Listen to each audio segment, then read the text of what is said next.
Hello दोस्तों, तो मैं गोपाल श्रीवास्तव आप सभी का स्वागत करता हूं हिंदी मीडियम के नंबर 1 चैनल शुभम क्लासेस पर। तो जैसा कि हम लोगों ने कल पढ़ चुका था कि अभिक्रिया का वेग क्या होता है और इस अभिक्रिया के ग्राफ के बारे में देखा था। इसके मात्रक के बारे में भी हम लोगों ने कल यहां पर बातें कर चुके थे। अब आइए आज देखते हैं कि इसके आगे और कौन कौन से टॉपिक हमको पढ़ने हैं जो कि हमारे पेपर के दृष्टि से बहुत महत्वपूर्ण होते हैं। तो आज के लेक्चर में आप जो पढ़ेंगे वो इस चैप्टर से आने वाले जो आप लोग सवाल लगाएंगे उसके लिए बहुत ही इंपॉर्टेंट होने वाला है, क्योंकि आज हम लोग फॉर्मूले वगैरह के बारे में पढ़ेंगे और जो ग्राफ पढ़ेंगे उस ग्राफ से भी हम लोग के पेपर में क्वेश्चन आता है। हो सकता है कि ग्राफ बनाने को दे दे या हमसे बोल दे कि आप इस फॉर्मूले का उपयोग करके इस सवाल को लगाएं। तो आइए स्टार्ट करते हैं आज का क्लास। तो कल हम लोगों ने मात्रक के बारे में पढ़ा था। कल हम लोगों ने मात्रक के बारे में पढ़ा था। जो मात्रक होता है अभिक्रिया के वेग में, उसका मात्रक होता है मोल पर लीटर सेकेंड, या इसी को हम लोग लिखते हैं मोल लीटर -1 और second -1, mole litre inverse second inverse. अगर यहां पर गैस का बात किया जाए तो गैस आने पर क्या होता है, ये मोल यहां से हट जाता है और हमारे पास आ जाता है दाब, जिसका मात्रक होता है एटीएम पर सेकेंड। तो याद रखिएगा, अगर सांद्रता के केस में पूछे तो मोल पर लीटर सेकेंड होगा, या अगर गैस के केस में पूछे तो एटीएम पर सेकेंड होगा। अब कल के ग्राफ के बारे में हम थोड़ा सा बात कर लेते हैं। अगर देखें तो कल ग्राफ बात हुआ था, यहां पर सांद्रता था,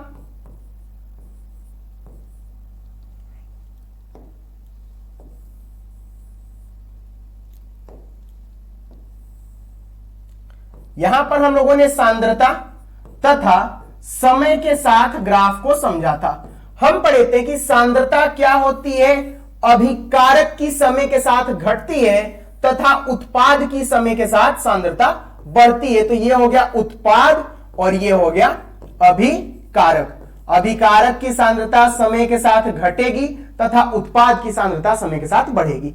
अब आज हम लोग क्या करेंगे, इसके आगे जो जो टॉपिक्स पढ़ने उनको डिस्कस करेंगे। तो आइए स्टार्ट करते हैं इस सेशन को और लास्ट तक बने रहिए, लाइक और शेयर करना न भूलिए। तो स्टार्ट करते हैं। आइए फर्स्ट हम लोग आज ग्राफ देखेंगे अभिक्रिया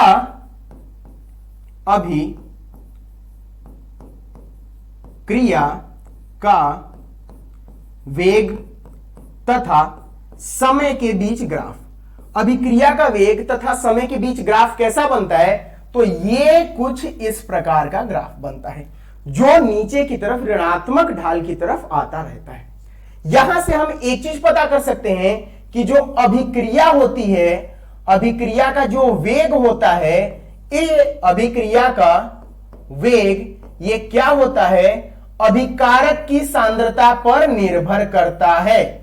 अभिकारक की सांद्रता के अनुक्रमानुपाती होता है, कि सांद्रता के अनुक्रमानुपाती होता है, अनुक्रमानुपाती होता है।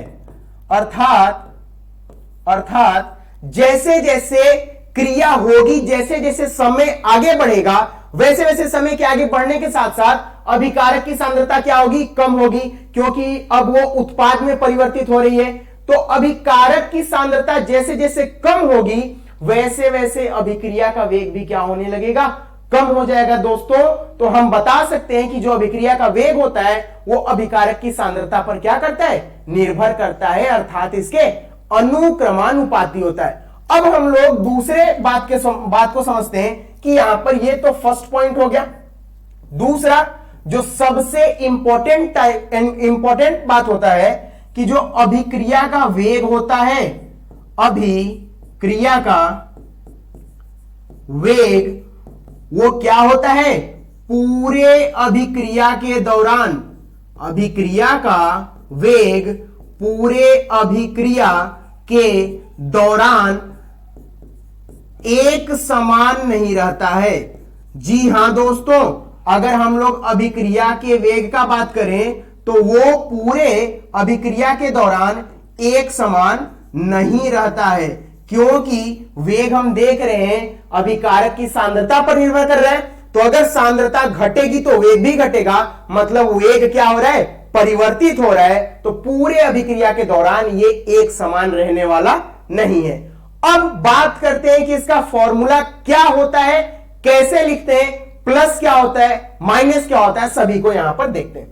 तो जो अभिक्रिया का वेग होता है, अभिक्रिया का वेग, इसको प्रदर्शित करते हैं दोस्तों RAV से, और RAV का सूत्र होता है माइनस डेल्टा, डेल्टा मतलब होता है परिवर्तन। और कल मैंने बताया था कि अगर इस प्रकार का कहीं आपको ब्रैकेट दिखे तो इसका मतलब होता है सांद्रता। तो सांद्रता में परिवर्तन किसके, R मतलब अभिकारक के, बटे में डेल्टा T, मतलब अगर अभिकारक का बात होगा, अभिकारक की सांद्रता में अगर परिवर्तन होगा समय के साथ, तो वो क्या होगा, अभिक्रिया का वेग निगेटिव साइन के साथ रहेगा, ऋणात्मक चिन्ह के साथ रहेगा। और अगर इसी अभिक्रिया के वेग को हम लोग क्या उत्पाद के पदों में अगर लिखते हैं तो ये क्या हो जाता है, डेल्टा P बटे डेल्टा T।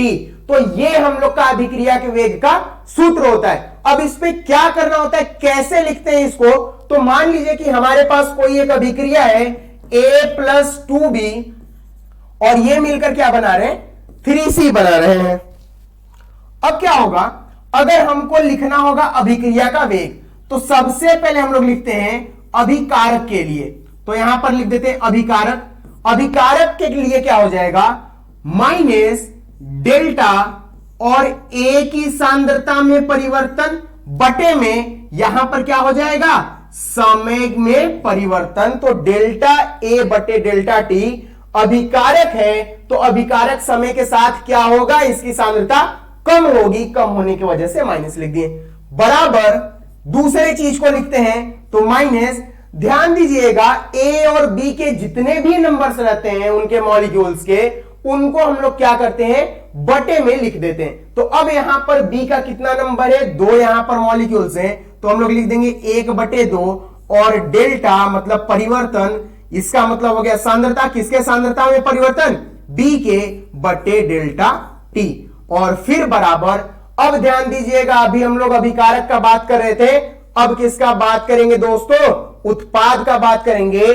तो 1/C, और ये प्लस में रहेगा क्योंकि उत्पाद क्या होता है, समय के साथ बढ़ता जाता है, और डेल्टा C बटे में डेल्टा T, ये हमारा पूरा क्या हो गया, अभिक्रिया के वेग का फॉर्मूला हो गया।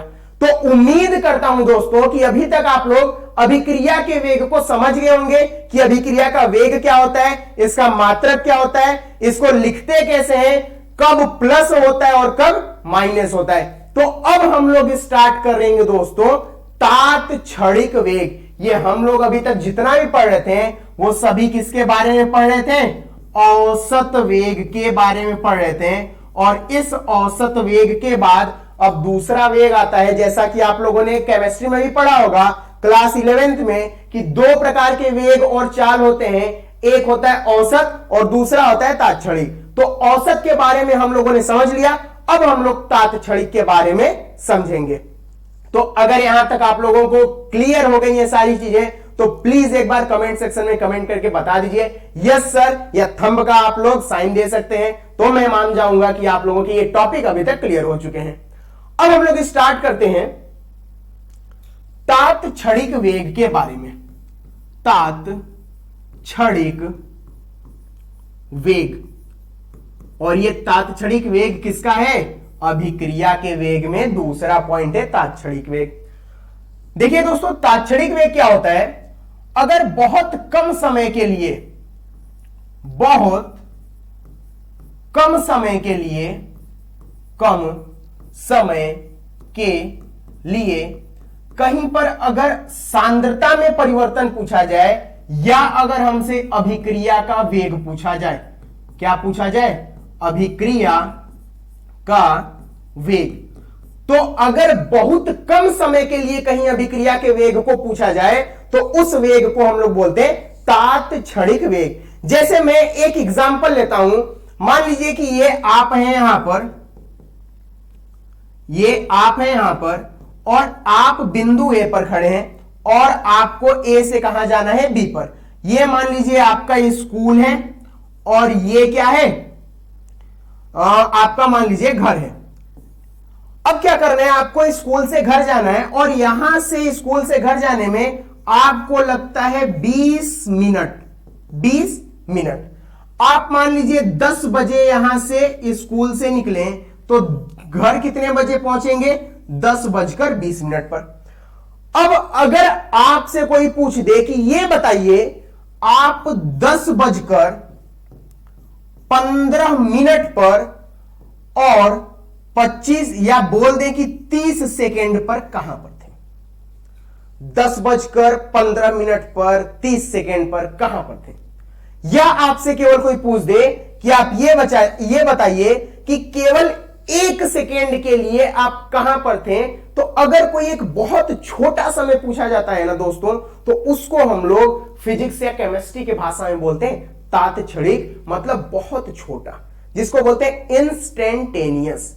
इसको लिख देता हूं मैं, इंस्टेंटेनियस। तो अगर कहीं पर वेग बहुत किसी एक निश्चित समय के लिए पूछ दिया जाए, छोटे समय के लिए, तो उस वेग को बोलते हैं तात्क्षणिक वेग। अब जैसे मान लीजिए ये हमारा कोई ग्राफ है, 2 ग्राफ ले लेते हैं। हमारे पास एक अभिकारक होता है और दूसरा क्या होता है, उत्पाद होता है। तो हम लोगों ने मान लिया कि ये अभिकारक का ग्राफ है और ये उत्पाद का ग्राफ है। अब क्या करेंगे, इस अभिकारक में और इस उत्पाद में अगर हमको बोल दिया जाए कि आप तात्क्षणिक वेग को बताएं, तो हम क्या करेंगे, यहां पर इस तात्क्षणिक वेग के लिए हमसे कोई समय दे दिया गया कि बताइए इस समय t पर क्या इसका अभिक्रिया का वेग होगा। तो एक बिंदु जब देकर हमसे पूछा जाए, किसी एक पर्टिकुलर टाइम के लिए पूछा जाए, तो हम लोग क्या करते हैं, यहां से एक ढाल बनाते हैं और यही ढाल हमको क्या बताता है, तात्क्षणिक वेग के बारे में। अगर यहां पूछ दिया जाए तो हम यहां से क्या करेंगे, एक ढाल बनाएंगे, ये थीटा एंगल बनाएगा, थीटा कोण बनाएगा, और इसी ढाल को, इसी स्लोप को हम लोग बोलते हैं tan थीटा। tan theta. और यही tan थीटा हमारा किसके बराबर होता है, dy/dx के बराबर होता है। यही जो हमारा tan थीटा होता है, ये dy/dx के बराबर होता है। और अगर हम क्या करें, इसी dy/dx को देखें, तो इसी के जगह आगे चलकर हमारा आता है dc/dt, मतलब सांद्रता, किसका, सांद्रता में परिवर्तन, और यहां पर क्या हो जाएगा, समय परिवर्तन। परिवर्तन चूंकि बहुत छोटा है, इस वजह से हम डेल्टा ना लगा के क्या लिखें, डी लिखे हैं, dc और dt। अब देखेंगे ये कैसे आता है फॉर्मूला। इसको पता करने के लिए हम लोग चलते हैं दूसरे ग्राफ पर।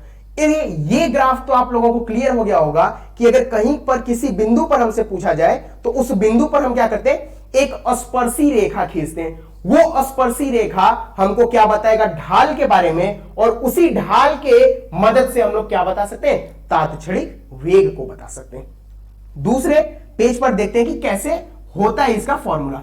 तो मान लीजिए इस ग्राफ पर y एक्सिस पर हमारा क्या है, सांद्रता, जिसको हम लोगों ने c से यहां पर लिखा हुआ है, और यहां पर है समय, जिसको हम लोगों ने क्या लिख दिया है, t से लिख दिया है। अब क्या होगा दोस्तों, ध्यान दीजिएगा, जब हम लोग सांद्रता और समय के बीच ग्राफ बनाएंगे, तो मान लेते हैं कि ये सांद्रता हमारी अभिकारक की है जो कि घट रही है। अब हमसे किसी ने पूछ दिया, हमसे क्वेश्चन में पूछा कि इस बिंदु पर बताइए, जो कि कितना है, t पर है, t पर। तो हम क्या करेंगे, यहां से एक स्पर्शी रेखा खींचेंगे और ये यहां पर कुछ थीटा बनाएगा, थीटा कोण बनाएगा। अब यहां से जब हम लोग ढाल का पता करेंगे, तो ढाल से हमको क्या मिलेगा, tan थीटा, और tan थीटा क्या हो जाएगा, dy/dx। अरे हां, पढ़े हो ना, लाल बटे कक्का। तो अगर यहां थीटा देखो, तो लंब बटे कर्ण कौन हो जाएगा, लंब में कौन होगा, ये c का पार्ट होगा, और सॉरी लंब बटे आधार, तो लंब में कौन हो जाएगा, C हो जाएगा, और आधार में कौन हो जाएगा, समय हो जाएगा। तो उसी को हम लोग लिखते हैं dy/dx, क्योंकि C जो है वो ऊर्ध्वाधर मतलब ऊपर की तरफ है, उसको y में ले लेते हैं और t को x में ले लेते हैं। अब यहां से y पर देखें तो कौन है, C है, तो हम लोग लिख देंगे dc/x में कौन है, t है, तो हम लोग लिख देंगे dt, और ये हमारा किसका हो जाएगा, तात क्षणिक वेग का हमारे पास क्या हो जाएगा, ये सूत्र हो जाएगा dc/dt। क्या दोस्तों आप लोगों को यहां तक क्लियर है? ये हम लोग का सूत्र तात्क्षणिक वेग के लिए है। और अगर हम बात करें औसत वेग का, औसत वेग, तो वो क्या होता है, डेल्टा c/डेल्टा t। अब ये बात यहां पर होगा कि अगर अभिकारक होगा, अगर हमारे पास अभिकारक की सांद्रता में परिवर्तन पूछ रहा है तो ये किस में होगा, माइनस में। और अगर उत्पाद का तात्क्षणिक वेग या सांद्रता में परिवर्तन पूछ रहा है तो किसमें होगा, प्लस में। सेम यही चीज हम लोग का यहां पर होगा कि अगर अभिकारक की सांद्रता में परिवर्तन हुआ है तो अभिकारक की सांद्रता जाहिर सी बात है कि कम हुई होगी, और अगर एक कम हुआ तो दूसरा उत्पाद क्या होगा, बढ़ गया होगा। यह हम लोग का होता है तात्क्षणिक वेग का सूत्र। क्लियर है यहां तक दोस्तों आप लोगों को? अब देखिए, अब हमारे पास इसमें से क्या होते हैं, कुछ सवाल या कुछ ग्राफ के रूप में यहां पर यहां ग्राफ प्रदर्शित किया जाता है। उसको कैसे करते हैं देख लेते हैं। उसी पर हम क्या करेंगे, एक ही साथ तात्क्षणिक को भी पढ़ेंगे और औसत को भी पढ़ेंगे। उससे पहले वेग जानने के बाद हम लोग एक चीज के बारे में और समझ लेते हैं जो कि औसत वेग से ही जुड़ा हुआ है। अगर हम लोग बोले कि यहां पर कोई अभिकारक है, R मतलब होता है अभिकारक। अब जो कि हर जगह अभिकारक तो लिखना पॉसिबल नहीं हो पाया, थोड़ा बड़ा वर्ड है, इस वजह से हम लोग क्या करते हैं, एक इसके लिए सिंबल यूज कर लेते हैं जिसको क्या बोल देते हैं, R। जैसे आप लोग बीमा पढ़े होंगे, बीमा में द्रव्यमान के लिए हम लोग M ले लेते थे, लंबाई के लिए L ले लेते थे, समय के लिए T हम लोग ले लेते थे। वैसे यहां पर अभिकारक को बताने के लिए क्या प्रयोग कर लेंगे, R को प्रयोग कर लेंगे। अब देखिएगा, अगर हम लोग मान लेते हैं, हम लोग यहां पर मान लेते हैं कि कोई अभिक्रिया में अभिकारक किसमें बदल रहा है, उत्पाद में। P मतलब होता है उत्पाद और R मतलब होता है अभिकारक। तो थोड़ा सा मैं कलर चेंज कर लेता हूं, देखता हूं कहां से कलर चेंज होता है। अगर मेरे से हो जाता है तो सही है, न तो हाँ लग तो रहा है कि हो जाएगा। पेन बहुत सही, कलर तो चेंज हो गया। अब देखिए दोस्तों, हम लोग इसका यूज करेंगे, कलर को थोड़ा सा बड़ा कर लेते हैं, ठीक है। अब यहां पर लिखते हैं, यहां पर ध्यान दीजिएगा, जब अभिक्रिया होना स्टार्ट हो जाएगी, कहां चला गया,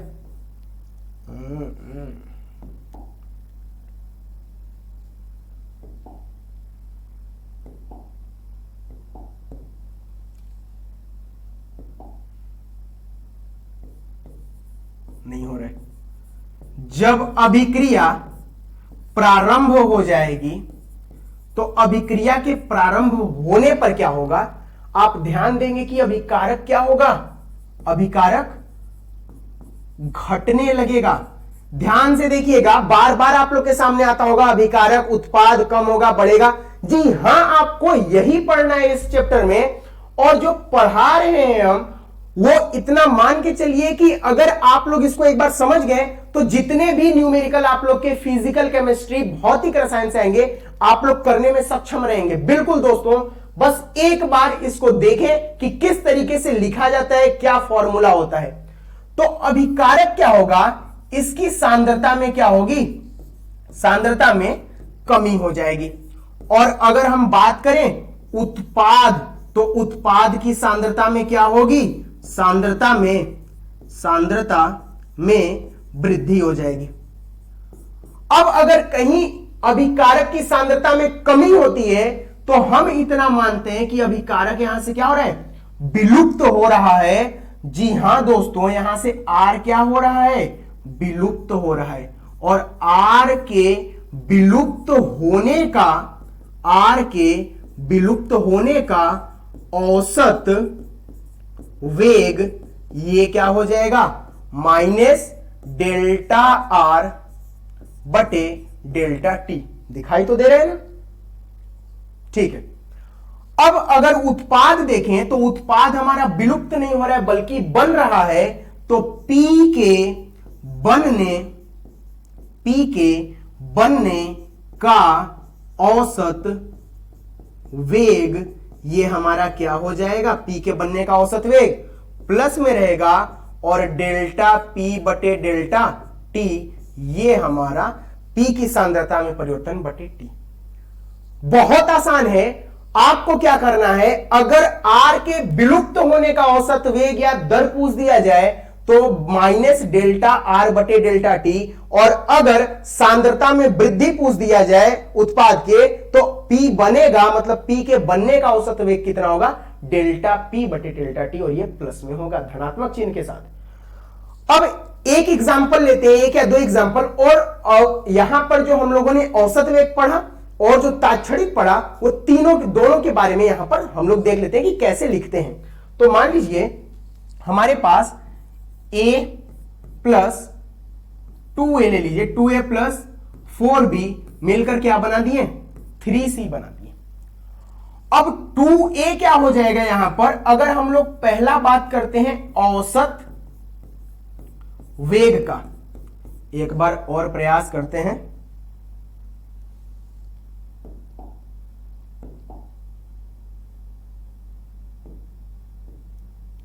औसत वेग का,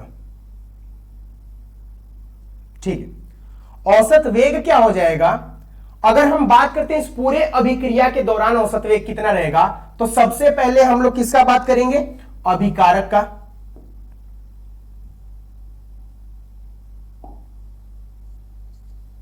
अभिकारक का,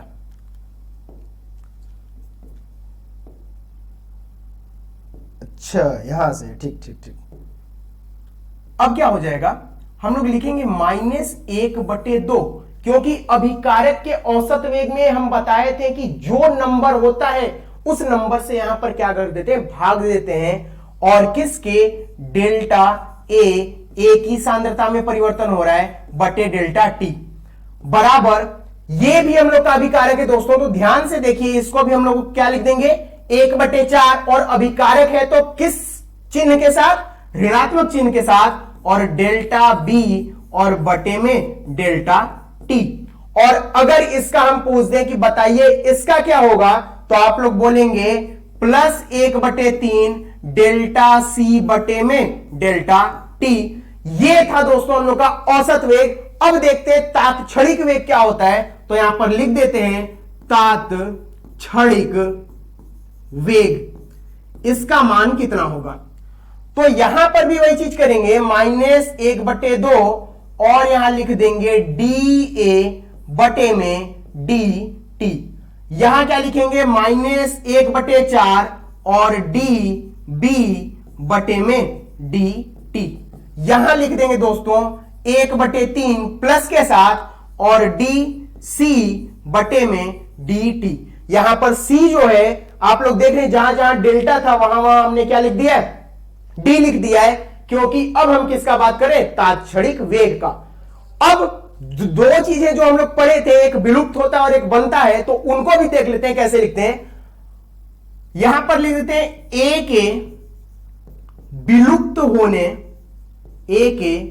विलुप्त होने का औसत वेग, ए के विलुप्त होने का औसत वेग।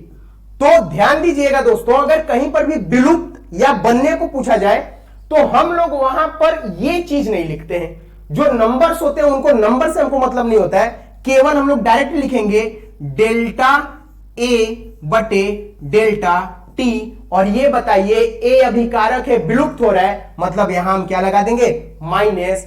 अगर इसके मान को हमको धनात्मक में प्राप्त करना है तो हम लोग लगा देते हैं मॉड डेल्टा ए बटे में डेल्टा टी, और मॉड में आपको पता है कि कोई भी मान, ऋणात्मक मान हमारा किस में परिवर्तित हो जाता है, धनात्मक मान में परिवर्तित हो जाता है। तो अगर ए के विलुप्त होने का औसत वेग पूछे तो हम लोग अब यहां नंबर को नहीं लिखेंगे, ये जो नंबर है इस नंबर को हमको अब नहीं लिखना है 1/2 के रूप में, हम डायरेक्ट क्या लिखेंगे, इनकी सांद्रता को लिखेंगे और बटे समय परिवर्तन को लिखेंगे। ये केवल हुआ ए के विलुप्त होने का औसत वेग। यहां विलुप्त दो चीजें होंगी, ए होगा और साथ ही साथ कौन होगा, बी होगा, जबकि सी क्या होगा, विलुप्त न होकर ये बनेगा क्योंकि ये उत्पाद है। तो अब यहां पर हम लोग देखते हैं बी के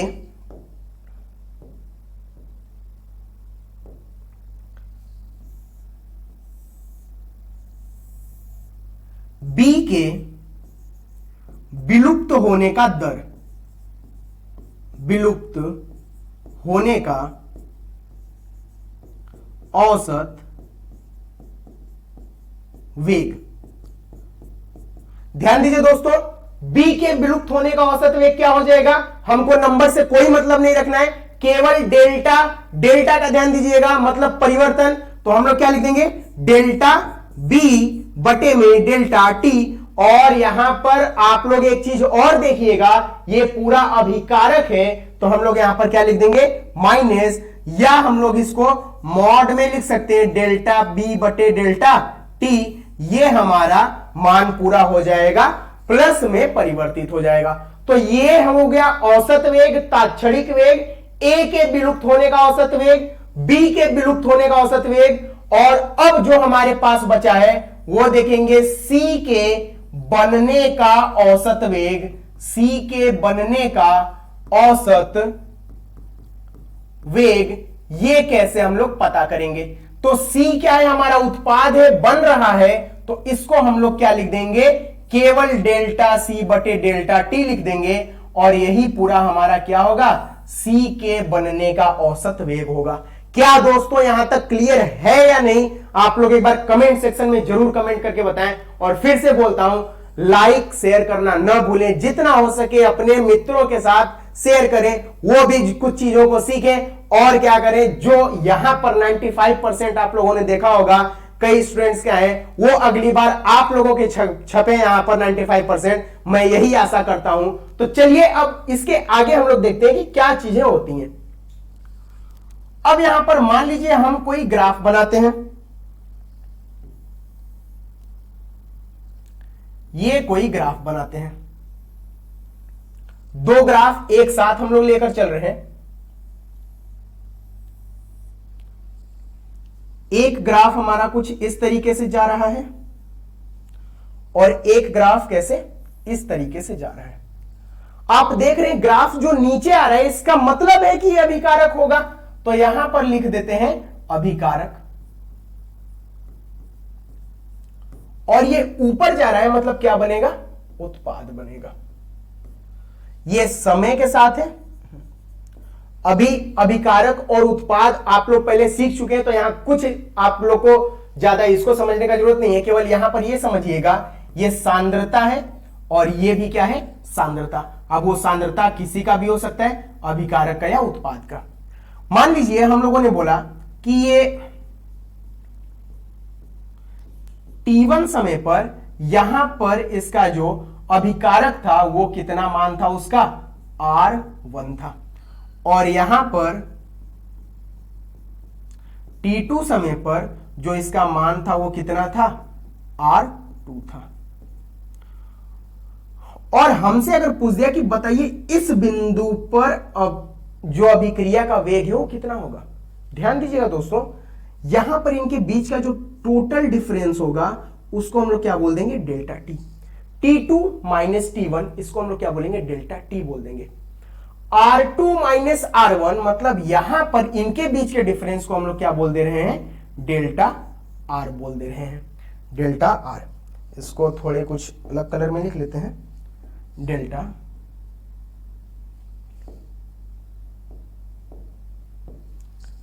डेल्टा R। अब क्या होगा,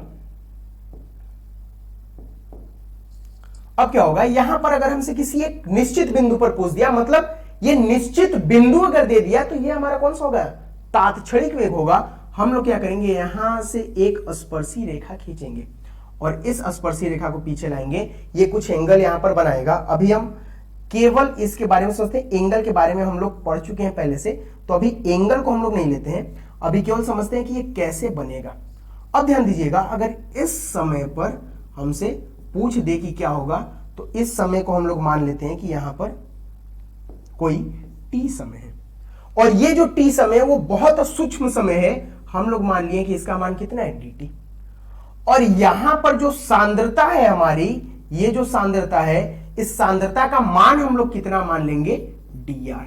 क्योंकि अगर बहुत छोटे समय पर कोई चीज पूछी जाए, आपको पता है कि अगर कोई बहुत बड़े पैमाने पर कोई चीज देखी जाए तो वहां पर बहुत सारी चीजें कवर होती हैं, लेकिन अगर बहुत छोटे समय के लिए हम बोले कि आप 2 सेकंड में कितना दौड़ लेंगे, तो 2 सेकंड बहुत छोटा समय है, तो आप बहुत कम जा पाएंगे। तो अगर dt समय देखें तो dt समय में सांद्रता में परिवर्तन कितना होगा, dr होगा। अब यहां पर हम लोग दोनों चीजों के बारे में लिख लेते हैं कि क्या होता है। अगर अब लिखेंगे औसत के बारे में, औसत के बारे में, तो ये हो जाएगा अभिकारक है, मतलब माइनस डेल्टा C बटे डेल्टा T, ये हमारा अभिकारक का मान हो गया। इसको लिखते हैं RAV। इसको अगर लिखना हो तो आप लोग लिख देंगे RAV। और अगर तात्क्षणिक को लिखना हो, तात्क्षणिक, तो इसको लिखते हैं RINST, इंस्टेंटेनियस, DC बटे DT, और ये किसका मान, किस चिन्ह के साथ होगा, माइनस के साथ। ये था हमारा सांद्रता जो कि अभिकारक था, हम लोगों ने क्या कर दिया, माइनस लिख दिया। अब क्या करेंगे, यहां उत्पाद बन रहा है, तो हम लोग मान लेते हैं कि शुरू में जो उत्पाद था वो कहां से स्टार्ट हुआ, यहां पर बना, T1 समय पर हमारा उत्पाद बना। अभिकारक धीरे धीरे घटा है, उत्पाद धीरे धीरे बढ़ेगा, मतलब यहां पर T1 समय पर ये कितना होगा, P1 होगा, और यहां पर T2 समय पर ये कितना हो जाएगा, यहां पर T2 हो जाएगा, और T2 समय पर कितना हो जाएगा, P2 हो जाएगा। और मान लीजिए कि हमसे कहीं यहां पर एक बिंदु पर अलग से हमसे पूछ दिया कि अभिकारक का वेग, सॉरी, अभिक्रिया का वेग बताइए, तो हम लोग क्या करेंगे, यहां से एक स्पर्शी रेखा खींचेंगे। बिल्कुल सही दोस्तों, ध्यान से देखिएगा, अगर हम यहां पर एक स्पर्शी रेखा खींचें, ये T1 समय हो गया और ये T2 समय हो गया, तो ये समय हमारे लिए कितना होगा, अरे बताइए कितना होगा समय, अभी वहां पर समय कितना था, T था, यहां पर समय भी क्या दे देंगे, T, लेकिन ये समय क्या होगा, एक बिंदु मात्र होगा, तो इस वजह से इस समय को हम लोग क्या यहां पर मान लेंगे, dt। इनकी सांद्रता जो होगी अभिकारक की, वो कितना यहां पर होगी, तो उसको हम लोग लिख देते हैं dp। जो उत्पाद की सांद्रता है वो हमारा dp हो जाएगा। जैसे अभिकारक में dr था, वैसे यहां क्या हो जाएगा, dp। आप देख रहे हैं कि एक जगह पूरा हम लोग औसत पढ़ रहे हैं और किसी एक बिंदु पर केवल क्या पढ़े, तात्क्षणिक पढ़ रहे हैं, दोनों चीजों को साथ लेकर चल रहे हैं। अगर ये आपको एक बार समझ में आ गया तो आपका कोई क्वेश्चन ऐसा नहीं है जो कि फंस जाए रासायनिक बलगतिकी में। देखते हैं फिर से कि कैसे इनको लिखेंगे। तो अगर बात हुआ औसत का, तो औसत कैसे लिखते हैं। अब यहां ये सांद्रता किसका है, उत्पाद का है, तो हम लोग लिखेंगे डेल्टा P और बटे में डेल्टा T। और अगर ये RAV का मान हो जाएगा, ये मान हो जाएगा RAV। और अगर तात्क्षणिक का बात हो गया तो तात्क्षणिक में क्या हो जाएगा, dp बटे में dt, ये R इंस्टेंटेनियस का हो जाएगा। मैंने यहां पर दोस्तों आपको सारी चीजें समझा दी हैं जो आपके लिए औसत और तात्क्षणिक से पूछ सकता है, वो सारी चीजें यहां पर हो चुकी हैं। इसके अलावा अब यहां पर कोई ऐसा चीज नहीं है जो आपका बचा हुआ। अब आपको देखना है, एक दो यहां पर एग्जांपल ले लेंगे, उससे आपको सभी चीजें क्लियर हो जाएंगी। जैसे हम एक एग्जांपल लेते हैं, क्या आपको ये पूरी चीजें तो क्लियर है, इसको आप लोग नोट कर लीजिएगा या स्क्रीनशॉट ले लीजिएगा। अब हम चलते हैं नेक्स्ट पर। मान लीजिए हमारे सामने है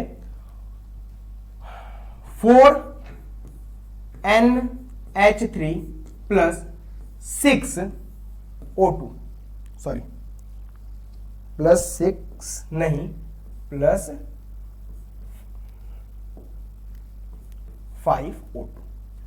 यहां पर क्या बन जाएगा, 4NO प्लस 6H2O। आपका यहां पर क्या बन गया, 4NH3 प्लस 5O2 मिलकर 4NO प्लस 6H2O बना रहे हैं। अब केवल इसी एक अभिक्रिया से हम लोग सारी चीजें पढ़ेंगे। सबसे पहला पता करेंगे हम औसत वेग के बारे में। औसत वेग के बारे में क्या होगा, तो सबसे पहले देखिए ये पूरा हम लोग का अभिकारक है, लिख देते हैं हम। ये पूरा जो इधर का है ये क्या है, हम लोग का अभिकारक, अभिकारक। और इसके बाद का जो दोस्तों इधर का आपका पार्ट है, ये पूरा क्या है, उत्पाद है। पूरा क्या है, उत्पाद है। अब औसत वेग क्या हो जाएगा, तो -1/4 और यहां पर क्या है, डेल्टा और NH3 बटे में डेल्टा T बराबर -1/5 और क्या है, डेल्टा O2 बटे में डेल्टा T। ये अभी हम लोग औसत वेग के बारे में पढ़ रहे हैं, इसलिए डेल्टा लगा रहे हैं, बराबर 1/4।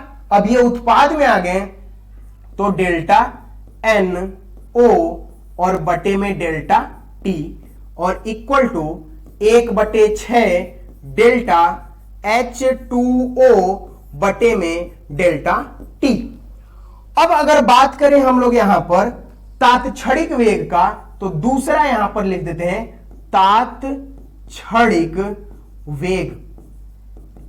अब तात्क्षणिक वेग में कुछ नहीं करना है, सभी चीज वही है दोस्तों, बस आपको जहां डेल्टा है वहां पर D लगा देना है, NH3 बटे में DT बराबर -1/5 और D और यहां पर O2 बटे में DT बराबर 1/4 D और यहां पर NO बटे में DT और बराबर 1/6 D H2O और बटे में DT। ये दो चीजें हो गई औसत और तात्क्षणिक के बारे में। अब हमको दो चीजें शायद आपको ध्यान होंगी और पढ़े थे, एक था, तीसरा बात करते हैं NH3 के विलुप्त होने का वेग। बहुत सही, अभी को ध्यान आया होगा आप लोगों को, विलुप्त होने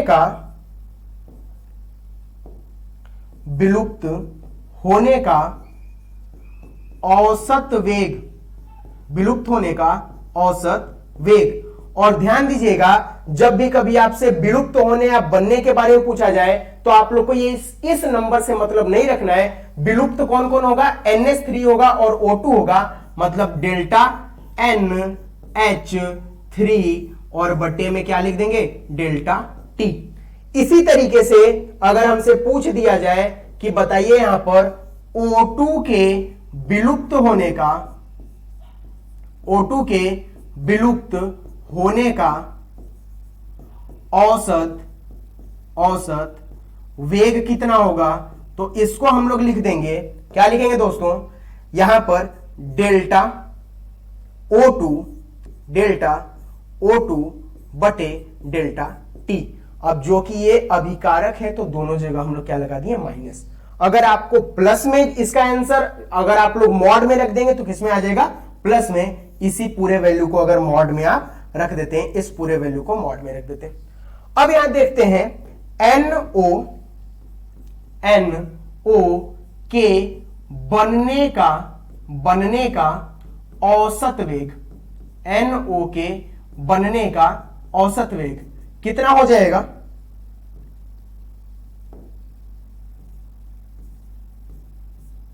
NO के बनने का औसत वेग। क्या करना है, बस यहां पर डेल्टा लिखना है और NO लिखना है, इसके सांद्रता को यहां पर ब्रैकेट से बता देना है और बटे डेल्टा T। और उसी तरह अब यहां पर एक और चीज बन रहा है, तो आप लिख देंगे H2O के बनने का